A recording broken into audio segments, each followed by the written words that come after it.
Hey, good afternoon. George Cavaligos for HFT Bonds Notes. Some more corrective trade. Man, I hope you guys, my subs especially, got a good laugh out of last night's trade. Called it to the T, missed the high with an MIT offer by a tick, and ended up getting stopped out for what, a 5-tick loser on a very small position. Kept it small overnight because we do have to sleep. I had a great setup.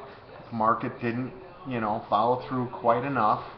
It's pretty funny. Got a little laugh out of that this morning.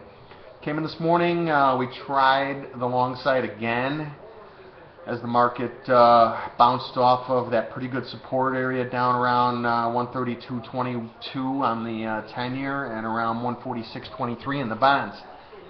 I said it yesterday in the chat and at night in the Twitter that it felt like you had to buy it off these support levels, but it didn't feel like the downside was quite over. Obviously, we saw some more downside this morning. We made new lows in the bonds by quite a bit, and we made new lows in the 10-year by a couple ticks.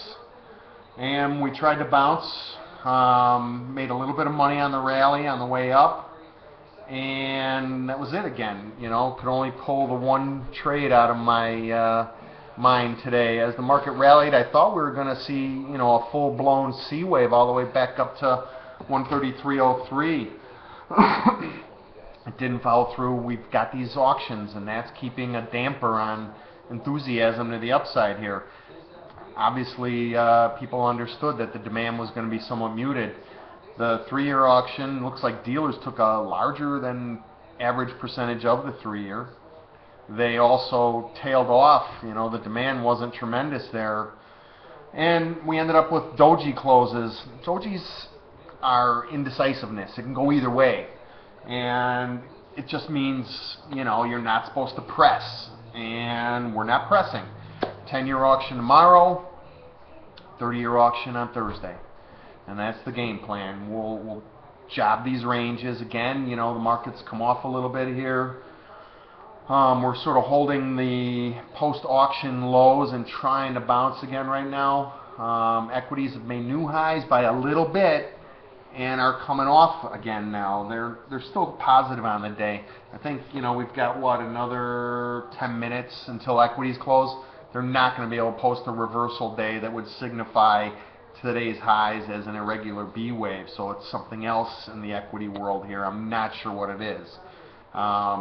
Still kind of a little bit towards their regular B wave because we made new highs in the S&P and now we're back below those old highs again. So you got to be range trading basically and job in the market. So that's what we're doing. I said in the chat and the subs that I thought maybe the downside wasn't quite over yet. Maybe we could see a little more downside. I'd say at a minimum a retest of the lows. Volumes again kind of light as we're going through this corrective phase, and you guys know corrections are tough.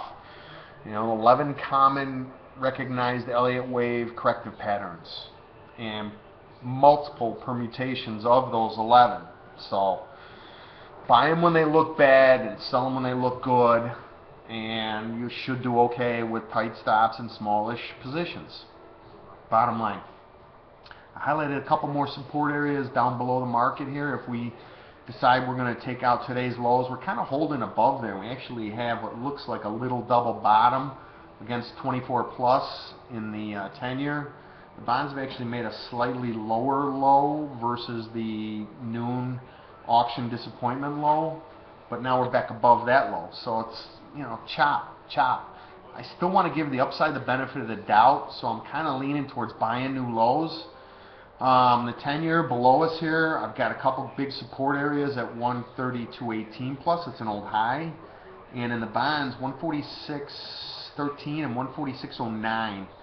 So slightly lower lows.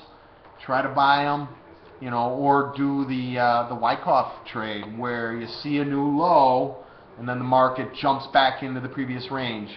They call that a spring. Is that right, Gary? Please. Spring, I think. Still learning Wyckoff. If you guys are interested, a good friend of mine, Gary Fullett, runs a Wyckoff site. LTG/trading.com. I recommend it highly. Wyckoff and Elliott were not buddies, but they were doing their work at the same time. There is some evidence that they actually communicated, and there are common, I don't want to say patterns, but common patterns and common recognitions between Elliott and Wyckoff that are very interesting. I'm really starting to work a lot with the Wyckoff stuff. Gary pointed out this morning the 132.22 plus level as a big support area in the 10-year. That, what, 21 plus was the low today. So, useful tools, basically, as we are carpenters by trade and must have many tools in our toolbox. Elliott just being one of them, Fibonacci, Wyckoff, Gann, you name it. Fundamentals, you know, the Fed buying everything in sight, the BOJ joining the parade, the Bank of England joining the parade. Somebody needs to do a study on these numbers. Fed's buying, what, 85 billion a month. The BOJ is buying 7 trillion yen a month. Bank of England's buying like 50 billion pounds a month. I don't know what that all adds up to, but I don't think it covers the net debt issuance by those three governments, maybe not even by the rest of the governments in the developed world. So there's an asset deficit out there, and you know, we keep seeing these rallies spring up out of, you know, places here and there. And I mentioned with one of our new friends in the chat room, Yuri, today, that I think being a bear going forward while this QE stuff is going on is going to be very difficult in terms of a trend type trade. I think if you're just looking to scalp the market from the short side, you're fine.